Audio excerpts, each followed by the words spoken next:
perhaps the best thing about the grace of God is reflected in this statement from Andy Stanley's book. Grace is not earned, it is offered. Now that should be great news, but in 25 years of pastoring, Andy, I know you've encountered people who are really uncomfortable with the fact that they don't do anything to achieve salvation. Right. And even if categorically they say, yeah, I know that's true, we go back into a mode where we're constantly trying to please God to such an extent that He'll accept us. So even when we believe theologically that grace is offered, it's not earned, there's just something in us that feels like we have to earn, or we need to earn our way. Now, once again, we are visiting a favorite Bible character. Right. And discovering things I'm sure we haven't seen before. Tell us who Nicodemus is. Nicodemus was a Pharisee. Nicodemus was part of the Sanhedrin, which meant he was a very powerful person in the first century rabbinical community and the temple community. And Nicodemus was the man who came to Jesus at night to ask him a question that I think he and his group of people who were curious about Jesus spent a whole lot of time thinking about. I think they knew they would get one shot, and so this group of people, we know there were more than just Nicodemus, we learn later on, put Nicodemus out there to be the spokesman, sent him in at night and said, if you don't get anything else, you've got to ask this one question. How do we know that we are in right standing with God? As good as we've been as Pharisees, when we go to bed at night, we're never sure if we've done enough. We're never sure if we've sacrificed enough. Even though we're the goodest, we're the best people in Israel, there was just never an assurance, because there is no assurance if my salvation is based on my good works. So they sent they sent Nicodemus in at night to ask Jesus, okay, how can we know for sure we have eternal life? That's when Nicodemus is introduced to us. And he went at night alone to see Jesus privately. Right. Because this was a very dangerous thing to do.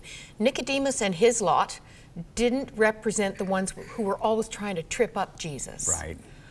He was genuinely seeking. Yeah, he and his group knew that Jesus had come from God, and they were on the periphery. They didn't want to publicly identify with Jesus yet. He does later on, we discover. But this was the night he came with the question, if I can just get an answer to this question, I can go back to my friends and say, here's what he said about that. And the question was around eternal life. I'm going to come right back to that. Jesus, who knows every heart, yeah, I think honors him, validates him by calling him teacher of the law. Right, exactly. And Jesus did that thing Jesus constantly did. Before Nicodemus could ask his question, Jesus answered it. And I think Jesus did that over and over because it forced people to take his answers seriously. If somebody can answer your question before you ask it, you're going to take their answer seriously even if you don't agree. And that's what I'm thinking. He knows what you're thinking. So the question that he wanted to ask was, how can we know that we have eternal life? How can we know we have a right standing with God? And the perplexing answer, it was, Jesus looked at Nicodemus and gave him a brand new word picture. You must be born again. And clearly it was a figure of speech, but Nicodemus was so taken aback, number one, because of the imagery of being born again, but number two, he knew that Jesus knew his question before he was able to ask his question. And so then Jesus goes into this teaching that is a very famous teaching about being born again. And at the end of it, Nicodemus is still perplexed. How can this be? And essentially he was saying, how can I, a leader of the people, an educated Pharisee, a part of the Sanhedrin, how could I have gone so long and not known this? And Jesus essentially said, I don't know, Nicodemus. How could you have missed this? Wow. He knew that this new rabbi was from God. Right. He said that to Jesus. Yep. He acknowledged his riveting teaching style, his amazing abilities.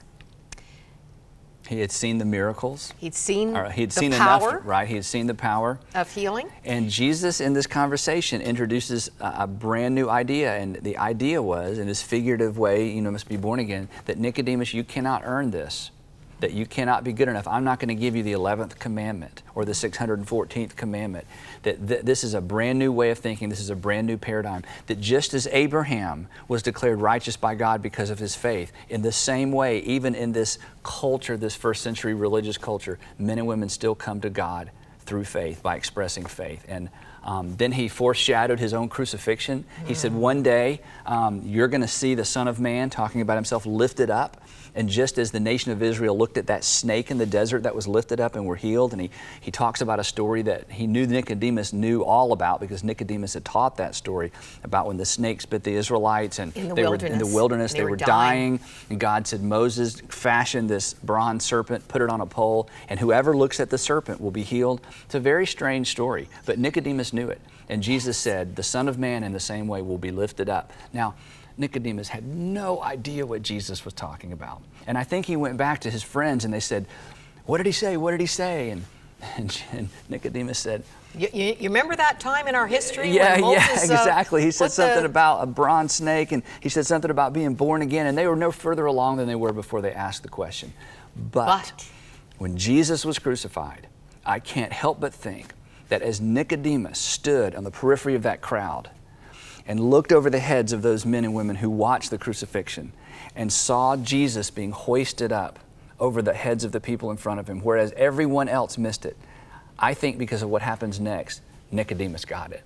And he saw the Son of Man being lifted up. And in that moment, we know something changed in Nicodemus, because he did something very bold after the crucifixion. He did, life-threatening, not just threatening for his religious, political career. Right.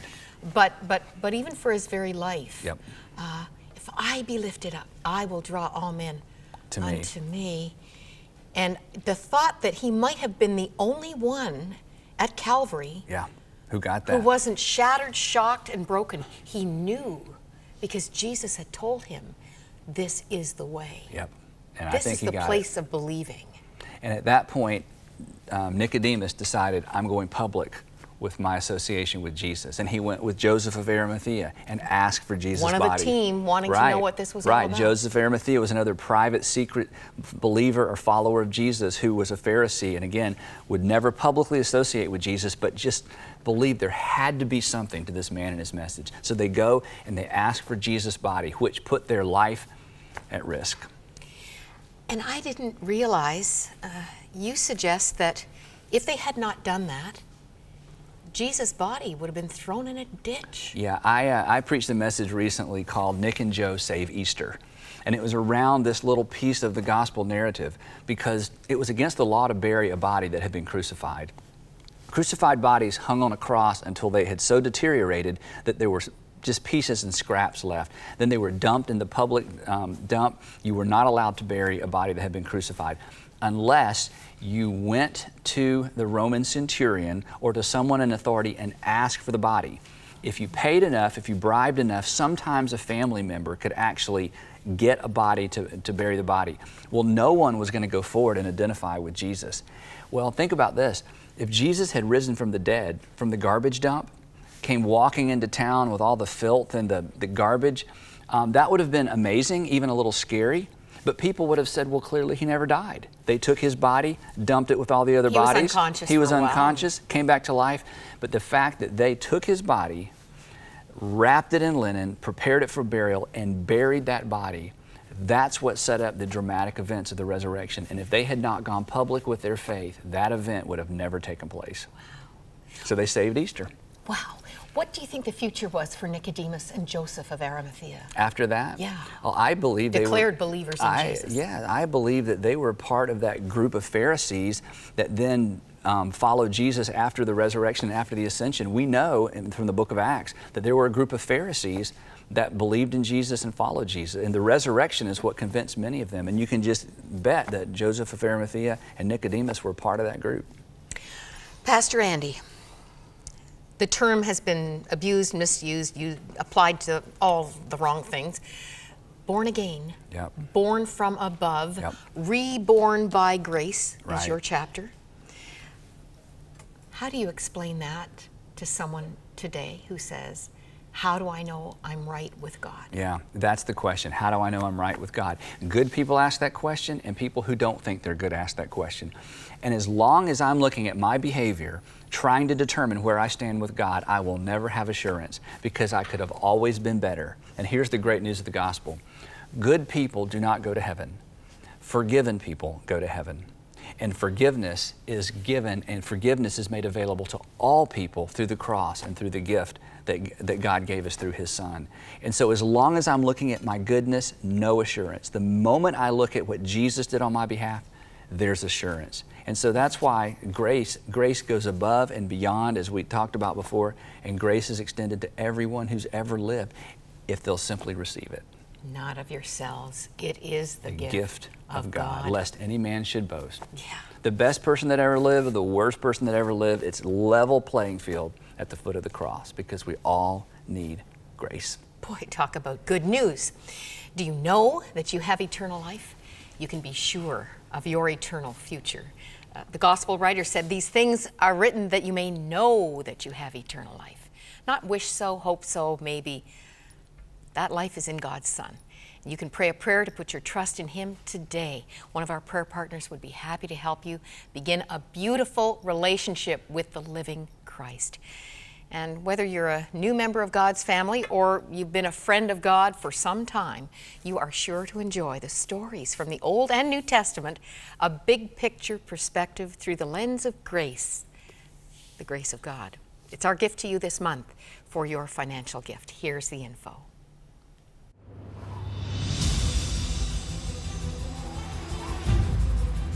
The dilemma of Christianity, the dilemma of all religion, is what do I do about me, and what do I do about my past, and what do I do about my failure, and what do I do about my sin?